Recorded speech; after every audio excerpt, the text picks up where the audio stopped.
மேஷ ராசிக்கு யோகம் தரும் கிரகங்கள் எவை என்று தெரிந்து கொள்வோம்.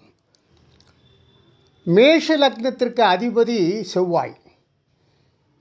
லக்னாதிபதி செவ்வாய் 8ஆம் இடமும், செவ்வாய்க்கு சொந்த வீடு என்றாலும் லக்னாதிபதியத்துக்கே அதிக பலம். இந்த ராசியினருக்கு 5ஆம் இடம் என்னும் திரிகோணஸ்தானத்துக்கு அதிபதி சூரியன். குரு பாக்கியஸ்தானம் எனும் 9 இடத்துக்கு உயர் திரிகோணம் அதிபதியாக இருக்கிறார். ஆகவே இவர்களுக்கு சூரியன் செவ்வாய் குரு ஆகியோர் யோக பாக்கியங்களை அளிக்கக்கூடியவர்கள்.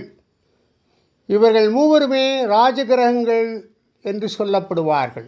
எனவே அரச யோகம் உண்டாகும், உயர்ந்த பதவி கிடைக்கும், பிறரை வேலை வாங்கும் தகுதி ஏற்படும், துணிச்சலான காரியங்களில் ஈடுபாடு உண்டாகும்.